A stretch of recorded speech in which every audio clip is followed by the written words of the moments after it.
Hello दोस्तों, नमस्कार। मेरा नाम है पवन और इस पूरी वेब डिज़ाइनिंग ट्यूटोरियल सीरीज़ का टीचर हूँ मैं। आप लोगों को मैं पढ़ाऊँगा कि कैसे हम एक वेब डिज़ाइनिंग सीरीज़ को फॉलो करके एक वेबसाइट क्रिएट कर सकते हैं। जो लोग बिगनर्स हैं, ये ट्यूटोरियल्स उन्हीं के लिए है, और जिन्हें थोड़ा एडवांस में सीखना है तो वो अब मेरी आगे की आने वाली ट्यूटोरियल सीरीज़ में होगा। और मैं आप लोगों से माफ़ी भी चाहूँगा कि काफ़ी लेट मैं ये ट्यूटोरियल बना रहा हूँ।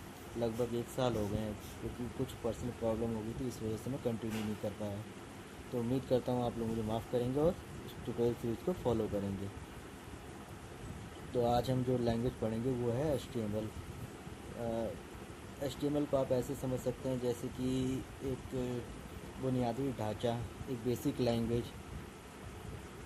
क्योंकि जो हमारा एक वेब पेज होता है उसमें जो जितनी भी अदर लैंग्वेजेस हैं वो HTML के ऊपर डिपेंडेंट रहती हैं, क्योंकि बगैर HTML के वो सारी की सारी लैंग्वेज बेकार हैं। जैसे कि अगर आप आपको ऐसे समझाऊँ, जैसे कि अब मान लीजिए आपकी बॉडी है, बॉडी के अंदर तो आप बॉडी को 2 पार्ट में डिवाइड कर सकते हो। बॉडी के अंदर एक बॉडी का जो स्कल है और बाकी जो बॉडी मास है। तो जैसे कि मैं आपको बता रहा हूँ, बॉडी मास और स्कल दोनों एक दूसरे से जुड़े हुए हैं, लेकिन जो स्कल है उसके बगैर बॉडी मास नहीं है, क्योंकि वो एक बुनियादी ढांचा है। तो ऐसे ही HTML भी दूसरी लैंग्वेज के लिए बुनियादी स्ट्रक्चर है। इसी के ऊपर हम बाकी का सारा काम करते हैं। तो पहले हमें HTML सीखना ज़रूरी होता है, ताकि हम आगे की वेब डिज़ाइनिंग लैंग्वेज जो है, प्रोग्रामिंग लैंग्वेज, इस पर सीख सकते हैं। वो भी मैं आपको बाद में सिखाऊंगा। पहले हम HTML पढ़ेंगे, जो बेसिक लैंग्वेज है और ज़रूरी भी है। तो सबसे पहले ये हमारा पहला ट्यूटोरियल सीरीज़ है, तो उम्मीद करता हूँ आपको इसमें मज़ा भी आएगा सीखने में। तो हम सबसे पहले इसके इंट्रोडक्शन की बात करते हैं कि होता क्या है, ठीक है। और अगर आपको कोई भी दिक्कत होती है तो आप नीचे कमेंट सेक्शन में जाके आप कमेंट में अपने क्वेश्चन पुट कर सकते हैं, लिख सकते हैं। मैं उनका जल्द से जल्द सॉल्व करने का कोशिश करूँगा। सबसे पहले HTML से आप क्या क्या कर सकते हैं। आप HTML से पूरी एक अपनी वेबसाइट क्रिएट कर सकते हैं, वेब पेज क्रिएट कर सकते हैं, ब्लॉग क्रिएट कर सकते हैं, बहुत कुछ। ये इजी टू यू लर्न है काफ़ी। आप इसे आराम से सीख सकते हैं, इसमें ज़्यादा कोई प्रोग्रामिंग का चक्कर नहीं पड़ता, क्योंकि ये मार्कअप टैग से बनी हुई है और मार्कअप टैग XML में ज़्यादा यूज़ होते हैं। तो खैर वो दूसरी लैंग्वेज है, उसकी बात छोड़िए। तो इसे सीखना आसान है। और जो ये ट्यूटोरियल सीरीज है आपको HTML के बारे में सब कुछ सिखाएंगे। माफ़ी चाहूँगा। सबसे पहले हम देखते हैं कि HTML होता क्या है, पढ़ते हैं HTML क्या होता है। जो HTML is a standard markup language for creating web page. Web page create करने के लिए एक स्टैंडर्ड मार्कअप लैंग्वेज है, जैसे कि मैं अभी आपको बता रहा था। HTML होता क्या है actually. HTML stand for hyper text markup language. Means ये हाइपर टेक्स्ट मार्कअप लैंग्वेज है। यानी जो इसमें आपको ऐसे समझाऊँ मैं, मार्कअप लैंग्वेजेस वो लैंग्वेजेस होती है जिनमें टेक्स्ट का समूह होता है या ग्रुप होता है, जिसके अंदर कुछ टेक्स्ट या वो एलिमेंट्स वगैरह जाते हैं, उनको दोनों तरफ से ओपनिंग टैग और क्लोजिंग टैग लगता है। ये भी आप एडवांस में आगे समझेंगे क्या होता है ओपनिंग टैग, क्लोजिंग टैग। अभी आप बस इतना ध्यान रखिए कि HTML की फुल फॉर्म क्या होती है, हाइपर टेक्स्ट मार्कअप लैंग्वेज, क्योंकि कई बार इंटरव्यू में ये पूछ लिया जाता है क्वेश्चन। जो HTML है वो डिस्क्राइब करता है वेब पेज को मार्कअप लैंग्वेज के थ्रू। यानी जो आपका ब्राउज़र है, अगर आप कोई वेबसाइट ब्राउज़ करेंगे तो उसके बिहाइंड क्या हो रहा है ये आपको नहीं पता होगा, लेकिन जो ब्राउज़र है वो जितने भी टैग्स हैं उनको पढ़ता है, रीड करता है और उसके अकॉर्डिंगली उसे रेंडर करता जाता है। अगर ठीक है, ये आप थोड़ा सा अभी आगे हम थोड़ा सा एडवांस में जाएंगे तो हम पढ़ेंगे कि क्या होता है। HTML elements are the building block of HTML pages. HTML elements या HTML टैग्स, अब दोनों कह सकते हैं इसे। तो ये जो HTML एलिमेंट्स होते हैं ये क्या करते हैं, बिल्ड इनके जो कोड ब्लॉक होते हैं वो HTML पेजेस बनाते हैं पूरे। ठीक है, ये थोड़ा सा इंट्रो है, ये थ्योरेटिकल चीज़ है, ये आप थोड़ा सा पढ़ लेना और इसको थोड़ा ध्यान रखना, क्योंकि इंटरव्यू में काम आते हैं। बाकी तो फिर जब हम प्रैक्टिस करेंगे तो हमें समझ में आ जाएगा क्या होते हैं क्या नहीं होते। तो आपको इंट्रोडक्शन आपको ऐसे बता रहा हूँ। HTML elements are represented by tags. जो एस्टिमल एलिमेंट्स होते हैं उनको हम टैग्स भी बोलते हैं, क्योंकि वो टैग्स के रूप में उसमें हम लिखते हैं। उसमें एक ओपनिंग टैग होता है, फिर एक क्लोजिंग टैग होता है, और उसके बीच में वो टेक्स्ट होता है जिस पे हमें वो टैग अप्लाई करना है। ठीक है। और जो एस्टिमल टैग्स होते हैं वो बेसिकली कुछ हमने लेबल दिए होते हैं, जैसे हेडिंग, पैराग्राफ, टेबल। तो ये आगे जो हम टैग पढ़ेंगे उनमें आएंगे, तब आप समझ जाएंगे मैं किस चीज़ के बारे में बात कर रहा हूँ। ठीक है। इनके लेबल होते हैं कुछ पीसेस के, जैसे हेडिंग सेक्शन होता है, पैराग्राफ सेक्शन होता है, या टेबल होता है उसके अंदर, और भी मतलब इमेज टैग्स होते हैं, कुछ फॉर्मेटिंग टैग्स होते हैं। ठीक है। जो ब्राउज़र्स होते हैं वो एचटीएमएल टैग्स नहीं दिखाते, बल्कि वो एचटीएमएल टैग्स को रेंडर करके हमें एक उसका विजुअल कंटेंट दिखाते हैं। फॉर एग्जांपल के लिए अगर हम उसमें एक पैराग्राफ टैग लगाते हैं तो वो क्या करता है कि उस पैराग्राफ टैग को पैराग्राफ टैग जो हम लिखते हैं उसको ना दिखा के बजाय उसके अंदर जो आपने टेक्स्ट लिखा है उसे पैराग्राफ फॉर्मेट में दिखाता है। जैसे आप MS वर्ड वगैरह में कोई पैराग्राफ लिखते हैं उसी टाइप में वो उसे रेंडर करता है ब्राउज़र के अंदर। ये देखिए, ये आपके सामने पूरा स्ट्रक्चर है। यहाँ पे आप देखेंगे सबसे पहले ये ओपनिंग और ये क्लोजिंग टैग यहाँ देख रहे हैं आप। सबसे पहले हमें डिफ़ाइन करना पड़ता है डॉक टाइप HTML।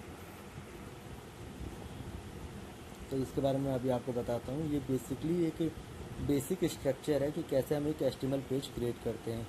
इसके अंदर कौन कौन सा पोर्शन होता है, कौन कौन से पार्ट होते हैं। ठीक है। सबसे पहले हम इसके बारे में जानेंगे डॉक टाइप HTML क्या होता है। एक्चुअली जो डॉक टाइप HTML होता है वो डिक्लेयर करता है क्या कि ये जो डॉक्यूमेंट है, बेसिकली जितने भी हम HTML में पेज क्रिएट करते हैं उनको हम डॉक्यूमेंट बोलते हैं। ठीक है स्टूडेंट। जैसे कि अभी मैं आपको बताया था डॉक टाइप HTML क्या होता है। डॉक टाइप HTML डिफ़ाइन करता है कि जो आपका जो डॉक्यूमेंट है वो HTML5 का डॉक्यूमेंट है। माफ़ी चाहूँगा, थोड़ी सी तबीयत नसाज है। फिर दूसरा इसमें अगर आप देखेंगे ये HTML टैग लगाया हुआ है हमने। इसके अंदर आप देखेंगे तो ये जो HTML लगाया है ये बेसिकली बताता है कि इस HTML टैग ओपनिंग टैग में और इस क्लोजिंग टैग के बीच में जितना भी कंटेंट है ब्राउज़र को उसी को रेंडर करना है, यानी ब्राउज़र उसे ही एग्जीक्यूट करेगा या उसी को रन करेगा, और वो पोर्शन जो है प्रोसेस होके हमारे सामने एक विजुअल फॉर्म में डिस्प्ले होगा ब्राउज़र के अंदर। फॉर एग्जांपल जैसे अगर हमने यहाँ पे हेडिंग डाला हुआ है तो वो वहाँ पे एक हेडिंग लिखी हुई आ जाएगी, आपको ये टैग नज़र नहीं आएगा लेकिन हेडिंग नज़र आएगी। और पैराग्राफ का भी ये पैराग्राफ टैग नज़र नहीं आएंगे, ओपनिंग और क्लोजिंग की बजाय वहाँ पैराग्राफ टैग नज़र आएगा। ठीक है। इसके बाद हेड टैग। HTML पेज के दो पार्ट होते हैं, एक ये हेड टैग और एक बॉडी। जो हेड वाला जो पोर्शन होता है ये पहले लोड होता है, जब ब्राउज़र लोड होता है ना तभी हेड वाला पोर्शन पहले लोड होगा, फिर बॉडी वाला पोर्शन लोड होगा। बेसिकली जो हेड वाला पोर्शन है वो हमें दिखाई नहीं देगा, इसका कुछ हेड में जो भी हम चीज़ें डालेंगे वो हमारे सामने शो नहीं होंगी, ब्राउज़र में कहीं नहीं दिखेंगी। उसमें से सिर्फ टाइटल टैग है जो वो ब्राउज़र में ऊपर जहाँ पे टैब होते हैं, जहाँ पे हम एड्रेस बार में टाइप करते हैं उससे थोड़ा सा ऊपर दिखाई देगा। अभी मैं आपको दिखाऊंगा कि कैसे रेंडर करेगा ये। ठीक है। तो बेसिकली जो हेड टैग है वो उसके अंदर जो भी कंटेंट होता है वो पहले लोड होता है, और बॉडी के अंदर जो कंटेंट होता है वो बाद में लोड होता है। इसकी भी अपनी इम्पोर्टेंस है, ये क्यों मतलब पहले होता है, ये क्यों बाद में होता है, क्योंकि ये सीक्वेंस वाइज चलता है। ठीक है। और बेसिकली हेड के अंदर हम कुछ मेटा इन्फॉर्मेशन भी देते हैं, मेटा डाटा इन्फॉर्मेशन भी होती है। जैसे कि अगर आप गूगल में कुछ सर्च करते हो तो आपको वेबसाइट्स की इन्फॉर्मेशन मिलती होगी, उसका टाइटल, उसका वेबसाइट एड्रेस, उसकी डिस्क्रिप्शन, तो सारी इन्फॉर्मेशन हम हेड टैग के अंदर प्रोवाइड मतलब पास करते हैं। वो आगे हम पढ़ेंगे क्या क्या इन्फॉर्मेशन होती है, वो कौन कौन से टैग वो टैग होते हैं, मेटा टैग जो हम यूज़ करते हैं। ठीक है। अब पढ़ते हैं टाइटल टैग। जो टाइटल टैग होता है वो बेसिकली डिफाइन करता है या डिस्क्राइब करता है, स्पेसिफाई करता है कि आपका जो पेज का टाइटल क्या है। ठीक है। बेसिकली जब वेबसाइट लोड होती है, जैसे आपने कोई वेबसाइट खोली abc.com, जैसे आपने वो वेबसाइट ब्राउज़र के अंदर ओपन की तो सबसे पहले वहाँ ऊपर टाइटल नज़र आएगा, यानी ये जो पेज आपका ओपन हो रहा है इसका टाइटल क्या है। एक समरी टाइप में या एक स्पेसिफिक इन्फॉर्मेशन आती है कि इस पेज का या इस डॉक्यूमेंट का टाइटल क्या है। ठीक है। फिर आते हैं हम बॉडी टैग पे। बॉडी टैग के अंदर जो भी कंटेंट होता है वो हमारा विजुअल होता है, विजुअल कंटेंट होता है, क्योंकि बॉडी के अंदर जो भी हम एलिमेंट या टैग डालेंगे वो रेंडर होगा, प्रोसेस होगा और हमारे सामने नज़र भी आएगा कि हमने क्या डाला है या क्या लिखा है। फिर हम इसके बारे में देख लेते हैं, जान लेते हैं। H1 tag. H1 tag define करता है लार्ज हेडिंग्स के लिए, यानी सबसे जो बड़ा हेडिंग टैग होता है वो H1 होता है। बेसिकली हेडिंग डालने के काम में आता है, यूज़ में आता है। ठीक है। उसके बाद है पैराग्राफ टैग। पैराग्राफ टैग हमने डाला हुआ है तो पैराग्राफ एक पैराग्राफ जनरेट करके दे देगा हमें ये। ठीक है। नेक्स्ट हम देखते हैं HTML टैग्स। इनको लिखा कैसे जाता है। जैसे कि HTML टैग्स आपको मैंने पिछली बार बताया था कि HTML tags are element names surrounded by angle bracket. इनको ऐसे लिखा जाता है, एंगल ब्रैकेट्स जो हम लिखते हैं उसके बीच में टैग का नाम और ये हो जाता है हमारा ओपनिंग टैग। ठीक है। उसके बाद फिर वो कंटेंट जिसके ऊपर ये टैग को अप्लाई करना है, ये टैग की प्रॉपर्टी अप्लाई करनी है। और फिर क्लोजिंग टैग। क्लोजिंग टैग लगाने के लिए हम क्या करेंगे, जो भी टैग का नाम होगा उससे पहले स्लैश लगा देंगे। ठीक है। बेसिकली कुछ इसमें इंफॉर्मेशन और है, जैसे कि HTML tags normally comes in pair. Basically जो HTML टैग्स होते हैं वो पेयर्स में आते हैं, जोड़े में आते हैं। उसमें एक ओपनिंग टैग होगा, एक क्लोजिंग टैग होगा। इस टाइप के जो जितने भी टैग होते हैं जिनमें ओपनिंग और क्लोजिंग टैग होता है उनको कहते हैं हम कंटेनर टैग। और जो जिनमें सिर्फ ओपनिंग टैग ही रहता है, क्लोजिंग नहीं होता, उनको हम कहते हैं एम्प्टी टैग्स। उनके अंदर हम कोई कंटेंट वगैरह नहीं डालते, लेकिन उनकी फिर भी ज़रूरत पड़ती है, उनकी प्रॉपर्टी होती है। जैसे कि HR लाइन, जैसे ये भी लाइन डली हुई है ना आपके सामने इसके नीचे, इन दोनों सेंटेंस के बीच में, इसे कहते हैं हम हॉरिजॉन्टल रूल या HR टैग। HR टैग लगाया हुआ तभी ये यहाँ पे ऐसे एक लाइन जनरेट कर रहे हैं। ठीक है। इस टाइप के टैग को हम कहते हैं एम्प्टी टैग। और जिनके ओपनिंग और क्लोजिंग टैग होते हैं उनको कहते हैं हम कंटेनर टैग। जो भी टैग का पहला पोर्शन होता है, स्टार्टिंग टैग होता है, उसे हम क्या कहते हैं, ओपनिंग टैग। और जो क्लोजिंग टैग होता है उसे हम कहते हैं एंड टैग या स्टार्ट टैग या एंड टैग, आप ये भी बोल सकते हैं। और जो क्लोजिंग टैग होता है उसके आगे हम हमेशा फॉरवर्ड स्लैश यूज़ करते हैं। ठीक है।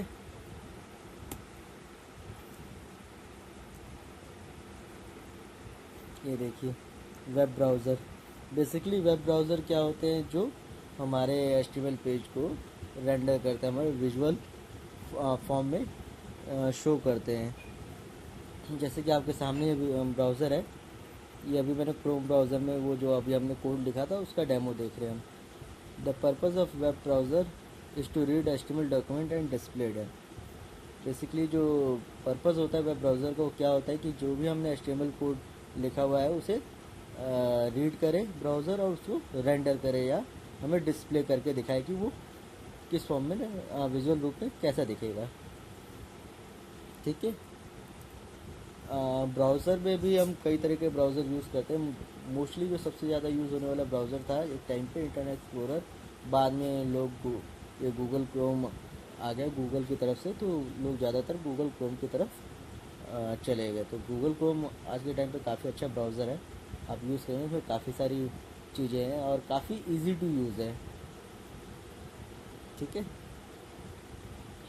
और भी ब्राउज़र है, फायरफॉक्स है, मोजिला फायरफॉक्स है, एप्पल का सफारी है, फिर इंटरनेट एक्सप्लोरर है, इंटरनेट एक्सप्लोरर माइक्रोसॉफ्ट है। माइक्रोसॉफ्ट का एक और ब्राउज़र अभी नया नया है जो विंडो आई थिंक 8 में और शायद 8 से ऊपर जितने भी विंडो है उनमें सपोर्ट करता है, उसे कहता है एज, माइक्रोसॉफ्ट का एज ब्राउज़र। तो वो भी काफ़ी अच्छा ब्राउज़र है, बट मैं जो प्रेफर करता हूँ गूगल क्रोम है, क्योंकि वेब डेवलपमेंट के भी पर्पज़ से काफ़ी अच्छा ब्राउज़र है।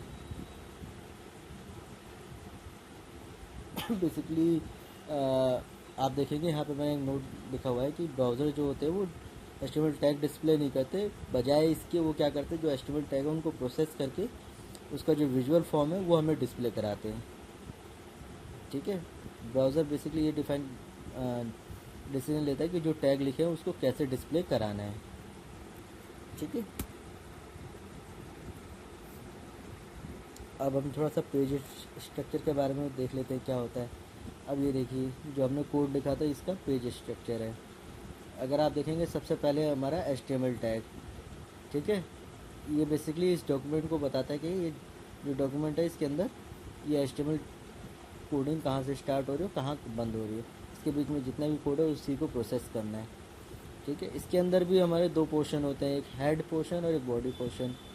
ठीक है, हेड पोर्शन पहले लोड होता है, बॉडी वाला पोर्शन बाद में लोड होता है। फिर हेड पोर्शन के अंदर भी हम जो मेटा इन्फॉर्मेशन वगैरह जाती है, और भी जैसे कि यहाँ तो अभी सिर्फ टाइटल टैग दिया हुआ है, इसके अंदर हम मेटा इन्फॉर्मेशन डालते हैं, जैसे कि मेटा टैग होता है, Meta description, Meta title, Meta author, ऐसे करके काफ़ी सारे टैग इसमें लिखते हैं हम।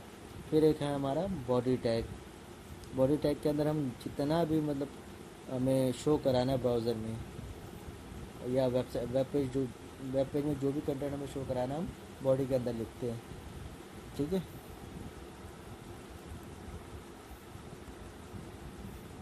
अब आगे देखते हैं वेब वर्जन्स कौन कौन से होते हैं।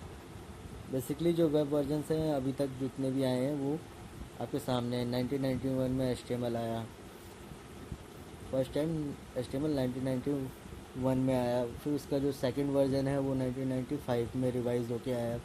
फिर HTML 3.2 जो है वो 1997 में रिवाइज होके आया। फिर HTML 4.0.1 सॉरी HTML 4.01 1999 में रिवाइज होके आया। फिर 2000 में XHTML आया। उसके बाद जो HTML 5 है वो ऑफिशियली 2014 में लॉन्च हो गया था। वैसे तो ये 2012 में ही इसका जो डेवलपर प्रीव्यू लॉन्च हो गया था, बट जो ऑफिशियली अनाउंसमेंट इसकी 2014 में हुई थी। तो तब से हम HTML 5 यूज़ करते हैं, और HTML 5 में काफ़ी कुछ हमारे लिए ईजी हो गया है यूज़ करना। ठीक है, अगर आपको कोई भी इसमें प्रॉब्लम होती है, कोई भी इशू आता है, तो आप कमेंट सेक्शन में जाके कमेंट करके अपनी जो क्वेश्चंस वगैरह वहाँ पुट कर दीजिए, और मैं कोशिश करूँगा कि उन्हें जल्द से जल्द सॉल्व करूँ। और इस वीडियो अगर आपको ये वीडियो अच्छी लगी हो तो इसे ज़रूर शेयर करिए दोस्तों के साथ, और कमेंट करिए, और वीडियो को लाइक ज़रूर करिए। ठीक है, और मेरा चैनल सब्सक्राइब करना ना भूलें, और साथ के साथ वहाँ एक बेल आइकन होगा उस पर भी क्लिक करिए, ताकि जब भी मैं कोई नई ट्यूटोरियल अपलोड करूँ तो आपके पास सबसे पहले पहुँचे। बहुत बहुत धन्यवाद आपको ये ट्यूटोरियल देखने के लिए।